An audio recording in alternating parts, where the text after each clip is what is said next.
संस्कृत भाषा शिक्षण में आपका हार्दिक स्वागत है। पूर्व पाठ में हमने चतुर्थी विभक्ति के अर्थ में कृते शब्द का प्रयोग कैसे करते हैं यह जाना है। इस भाग में हम अस धातु के भूतकाल रूपों का विशेष अभ्यास करेंगे। नमो नमः। पूर्वतन पाठे वयं यथा तथा एतद् अंशं ज्ञातवन्तः। इदानीं तस्य पुनः स्मरणं कुर्मः। बाणः यथा गद्यं लिखति तथा अन्यः न लिखति। यथा रविवर्मा चित्रं लिखति तथा अन्यः न लिखति। भवन्तः वाक्यं वदन्ति वा? वदतु। यथा कुंभकर्णः निद्रां करोति तथा विदिशा करोति। उत्तमम्। यथा माता तथा पुत्री। समीचीनम्। यथा वीणा पाठं पठति तथा सहना पठति। समीचीनम्। यथा गीता गायति तथा ब्रह्मा न गायति। उत्तमम्। यथा बीजः भवति तथा अंकुरः भवति। समीचीनम्। यथा अनघा हसति तथा अन्यः न हसति। समीचीनम्। यथा बकासुरः खादति तथा अन्यः न खादति। उत्तमम्। यथा नरेशः चित्रं लिखति तथा रमेशः न लिखति। समीचीनम्। कूपी अस्ति वा कूपी? कूपी अस्ति। जलम् अस्ति? नास्ति। कूप्यां जलं नास्ति। प्रातःकाले कूप्यां जलम् आसीत्। प्रातःकाले जलम् आसीत्। अद्य प्रातःकाले वृष्टिः आसीत्। अद्य प्रातःकाले वृष्टिः आसीत्। प्रातःकाले मंदिरे पूजा आसीत्। जवाहरलाल नेहरू प्रधानमंत्री आसीत्। आसीत्। वाक्यं वदन्ति वा भवन्तः? स्वातंत्र्य संग्राम काले कः कः आसीत्? वदन्तु। स्वातंत्र्य संग्राम काले गांधीजी आसीत्। समीचीनम्। स्वातंत्र्य संग्राम काले सुभाष चंद्र बोस आसीत्। उत्तमम्। स्वातंत्र्य संग्राम काले भगत सिंह आसीत्। समीचीनम्। स्वातंत्र्य संग्राम काले झांसी रानी लक्ष्मीबाई। उत्तमम्। स्वातंत्र्य संग्राम काले वल्लभाई पटेल आसीत्। समीचीनम्। स्वातंत्र्य संग्रामकाले चित्तूरु राणी चेन्नम्मा आसीत्। समीचीनम्। स्वातंत्र्य संग्रामकाले लोकमान्य तिलक आसीत्। उत्तमम्। स्वातंत्र्य संग्रामकाले जवाहरलाल नेहरू आसीत्। समीचीनम्। स्वातंत्र्य संग्रामकाले शिवाजी आसीत्। समीचीनम्। आसीत् उपयुज्य कानिचन वाक्यानि वदन्तु। वदतु। कन्याकुमार्यां विवेकानन्दः आसीत्। उत्तमम्। मथुरायां श्रीकृष्णः आसीत्। समीचीनम्। अयोध्यानगरे रामः आसीत्। उत्तमम्। धारानगरे भोजराजः आसीत्। समीचीनम्। उत्पीठिकायां पुस्तकम् आसीत्। समीचीनम्। मदर तेरेसा दयालुः आसीत्। उत्तमम्। गतसप्ताहे मम भ्रातुः विवाहः आसीत्। समीचीनम्। ह्यः मम गृहे पूजा आसीत्। समीचीनम्। विद्यालये वार्षिकोत्सवः आसीत्। उज्जयिन्यां विक्रमः नाम राजा आसीत्। उत्तमम्। भोजराजः आसीत्। जवाहरलाल नेहरू आसीत्। संग्रामकाले महात्मा गांधीजी आसीत्। संग्रामकाले बहुजनाः सैनिकाः आसन्। सैनिकाः आसन्। द्वापरयुगे कौरवाः आसन्। भारते ब्रिटिश जनाः आसन्। आसन् आसीत् आसन्। अहम् एकवचनस्य वाक्यं वदामि, भवन्तः परिवर्तनं कुर्वन्तु। गायकः आसीत्।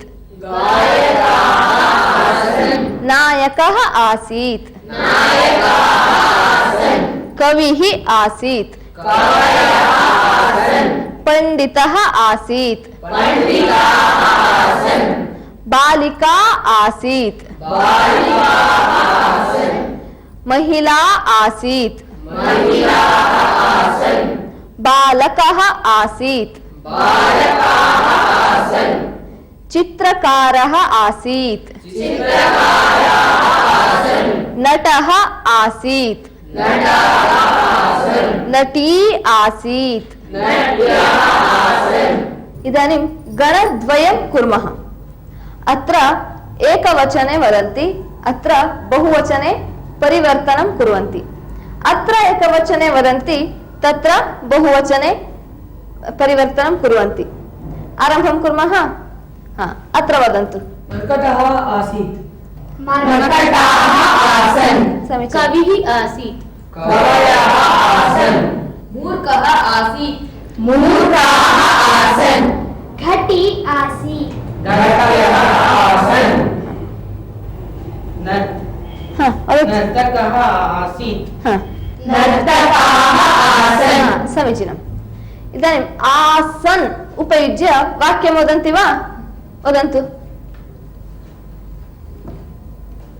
वदतु फले कीटाः आसन् समीचीनं ह्यः मम गृहे फलानि आसन् समीचीनं वृक्षे फलानि आसन् उत्तमं ह्यः मम गृहे अतिथयः आसन् समीचीनं देवालये बहुजनाः आसन् उत्तमं त्रेतायुगे बहुवानराः आसन् समीचीनं गृहे मम भ्रातरः आसन् भ्रातरः आसन् पूर्वं गुरुकुलाः आसन् गुरुकुलानि आसन् पूर्वं गुरुकुलानि आसन् समीचीनं जलाशये मीनाः आसन् उत्तमं वृक्षे वानराः आसन् उत्तमं वने मृगाः आसन् समीचीनम् इदानीम् एकम् अभ्यासं कुर्मः गोविन्दः पूर्वं महाधनिकः आसीत् तस्य गृहे किं किम् आसीत् कानि कानि आसन् पश्यामः अत्र लिखितमस्ति गोविन्दस्य गृहे शुनकः आसीत् गोविन्दस्य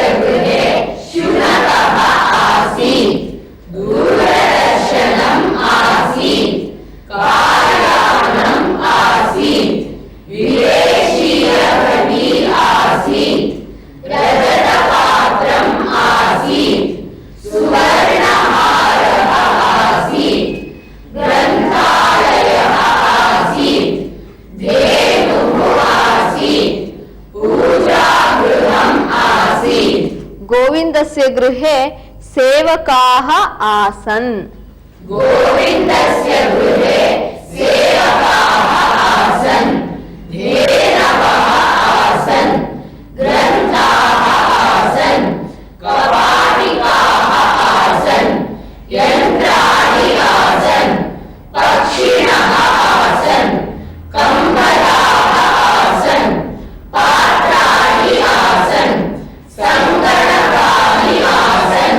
गोविन्दस्य गृहे एतानि सर्वाणि आसन् पूर्वम् आसन् इदानीं किमपि नास्ति सः बहु निर्धनः सः बालकः आसीत् सः सैनिकः आसीत् सा गायिका आसीत् अहं शिशुः आसम् अहं मैसूरुनगरे आसम् अहं गृहिणी अस्मि अहं युवतिः आसम् आसम् वाक्यं वदन्ति वा वदन्तु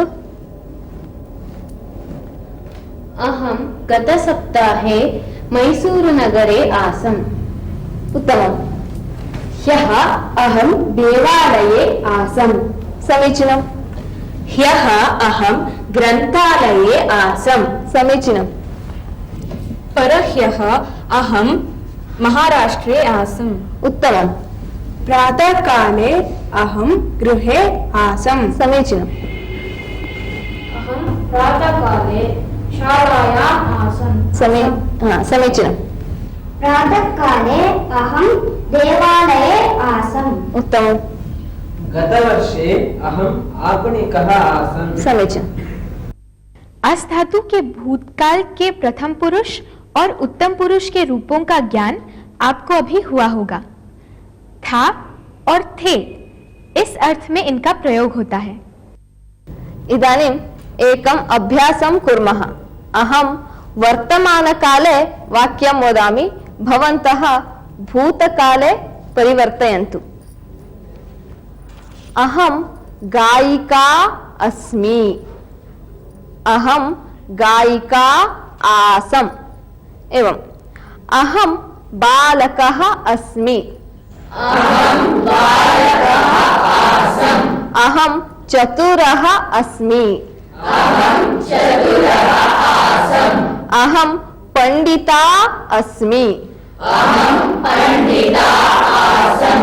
अहं लेखकः अस्मि, अहं युवकः अस्मि,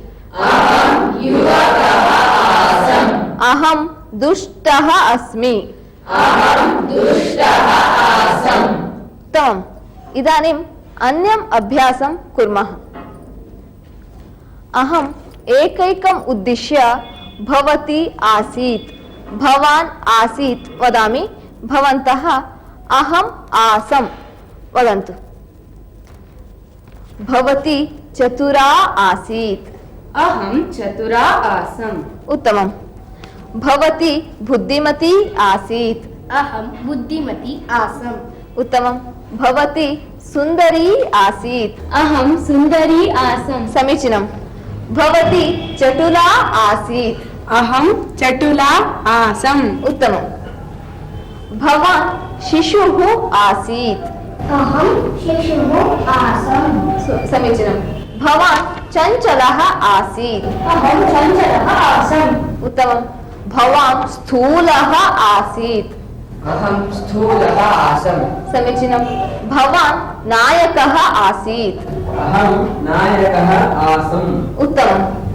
अहं शिशुः आसम्, वयं शिशवः आस्म वदन्तु। वयं शिशवः आस्म। अहम् आसम्, वयम् आस्म। अहम् आसम्, वयम् आस्म। अहं निर्धनः आसम्, वयं निर्धनाः आस्म। अहं पराधीना आसम्, वयं पराधीनाः आस्म। अहं दुःखिता आसम्, वयं दुःखिताः आस्म।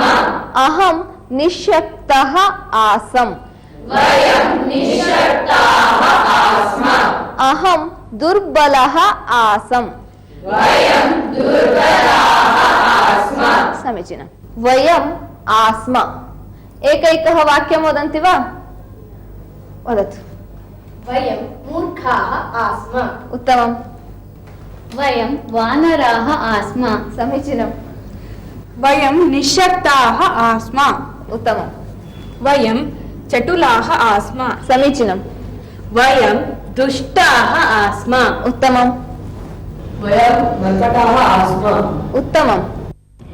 अस धातु के भूतकाल के सभी रूपों का अभ्यास अब आपको अच्छी तरह से हो गया होगा। अब आप एक दृश्य देखिए जिसमें अस धातु का भूतकाल प्रयुक्त है। वैद्य महोदय, महती उदरवेदना। उदरवेदना वा? शयनं करोतु, परीक्षां करोमि।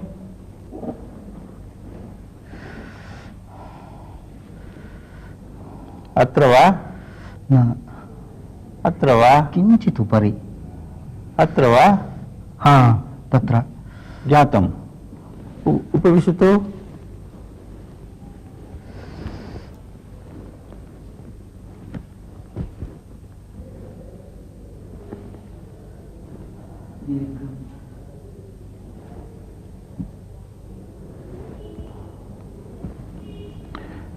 दीर्घं श्वासोच्छ्वासं करोतु।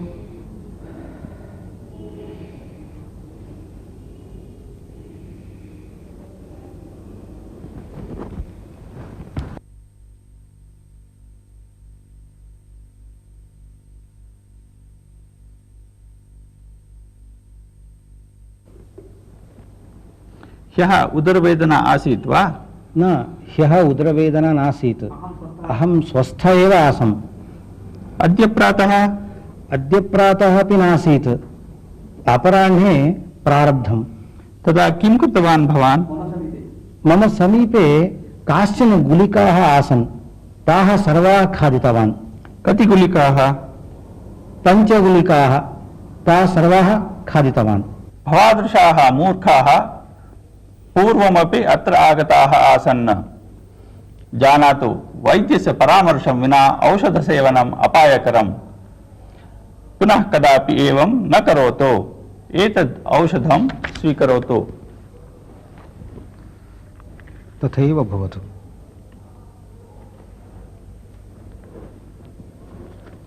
संस्कृतेन संख्याः कथं वक्तव्याः इति पूर्वतनपाठेषु वयं ज्ञातवन्तः स्मः। इदानीं तस्य अभ्यासं कुर्मः।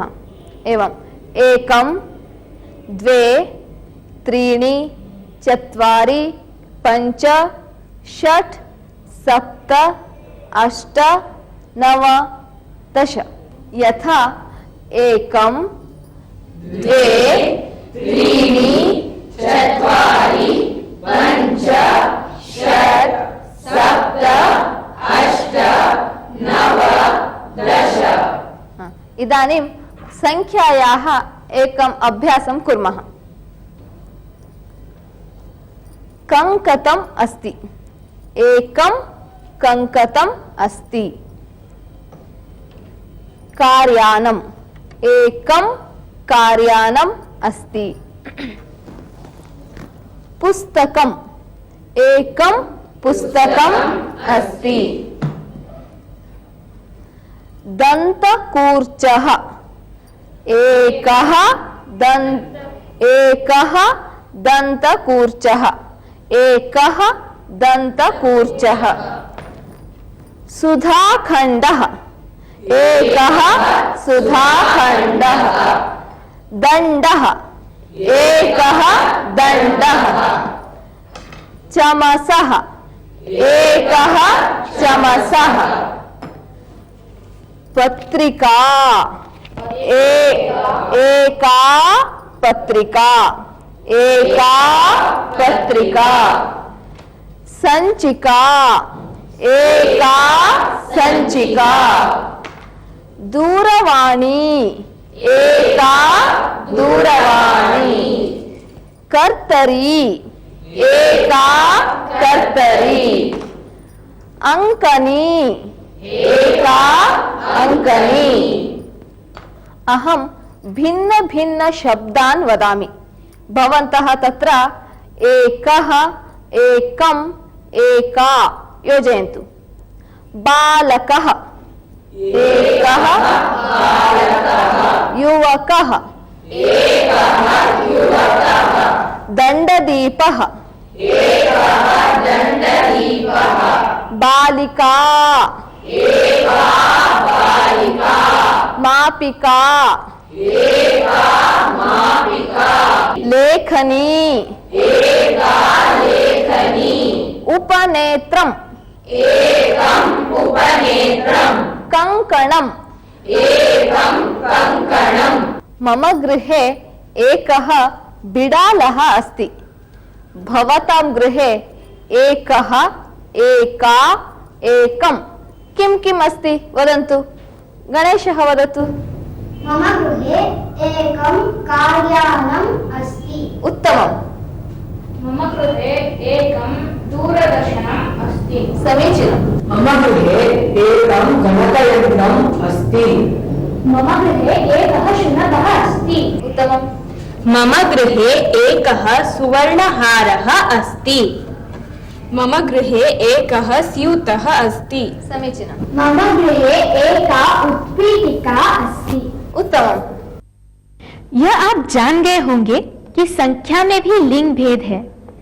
आगे नपुंसकलिंग शब्द हो तो हम एकम ऐसे एक शब्द का भी नपुंसकलिंग में प्रयोग करते हैं।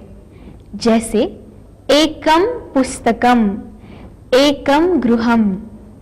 इसी तरह आगे दंडः, ग्रंथः, दर्पणः आदि पुल्लिंग शब्दों का प्रयोग हो तो एक शब्द का भी पुल्लिंग में ही प्रयोग किया जाता है। जैसे एकः दंडः, एकः ग्रंथः। ठीक उसी तरह आगे स्त्रीलिंग शब्दों का प्रयोग हो तो एक शब्द का भी स्त्रीलिंग में प्रयोग होता है, जैसे एका महिला, एका कूपी।